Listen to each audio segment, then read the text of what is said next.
Imaginez un matin dans une ville médiévale d'Europe.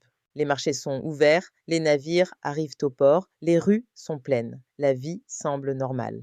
Puis, quelques jours plus tard, des habitants tombent brutalement malades, une forte fièvre apparaît, des douleurs violentes traversent le corps.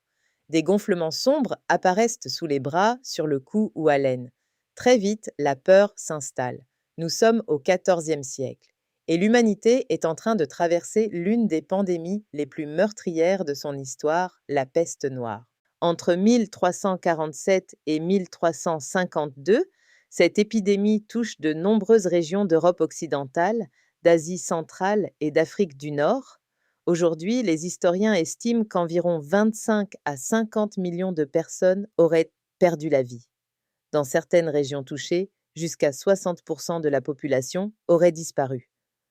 À l'époque, personne ne connaît les bactéries. Personne ne comprend réellement comment la maladie se transmet. Pour beaucoup d'habitants, cette catastrophe semble incompréhensible. Selon les recherches actuelles, la maladie aurait circulé depuis l'Asie centrale. Elle voyage progressivement grâce aux grandes routes commerciales reliant l'Asie et l'Europe. Des navires marchands transportent alors des marchandises, mais aussi des rats infestés de puces porteuses de la maladie.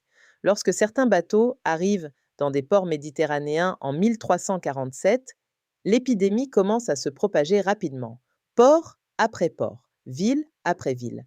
La peste suit les routes du commerce. Dans de nombreuses villes, les habitants vivent désormais dans une peur permanente. Les médecins médiévaux tentent de comprendre la maladie avec les connaissances de leur époque. Certains pensent à une punition divine, d'autres accusent l'air, les odeurs ou certains phénomènes astronomiques. Mais les véritables causes de la maladie restent inconnues à cette époque. Des chroniques médiévales racontent des rues silencieuses, des maisons abandonnées, des familles séparées, des fosses communes ouvertes dans l'urgence. Le chroniqueur italien Agnolo di Tura écrit même avoir enterré plusieurs membres de sa propre famille de ses propres mains pendant l'épidémie. Certaines personnes fuient vers les campagnes, d'autres restent enfermées chez elles. Et malgré la peur, des médecins religieux et habitants continuent parfois d'aider les malades. Face à la catastrophe, certaines villes cherchent des solutions. En 1377, la ville de Raguse, l'actuelle Dubrovnik en Croatie, met en place l'une des premières quarantaines organisées connues. Les navires suspects doivent attendre avant d'entrer dans le port. Le mot quarantaine vient d'ailleurs d'un terme italien lié au nombre 40, utilisé pour des périodes d'isolement sanitaire. Ces mesures ne stoppent pas totalement la maladie, mais elles marquent une étape importante dans l'histoire de la gestion des épidémies. La peste noire transforme profondément les sociétés médiévales. Dans certaines régions, le manque de population provoque une importante pénurie de main-d'œuvre. Des métiers disparaissent temporairement, des terres sont abandonnées, l'économie ralentit. Certains historiens estiment qu'il faudra environ 2 siècles pour que certaines populations retrouvent leur niveau démographique d'avant la pandémie. Et un détail surprend souvent aujourd'hui. Le célèbre masque de médecin avec un long bec d'oiseau, souvent associé à la peste noire, n'existait pas encore au XIVe siècle. Ce costume apparaît plusieurs siècles plus tard, notamment au XVIIe siècle.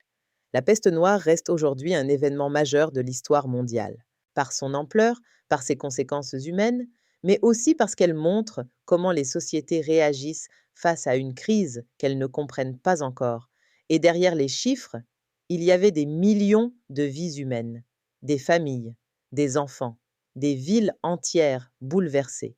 Comprendre cette pandémie, c'est aussi comprendre une partie importante de l'histoire des sociétés humaines. Mais alors, comment les médecins du Moyen Âge tentaient-ils réellement de soigner les malades malgré leurs connaissances limitées?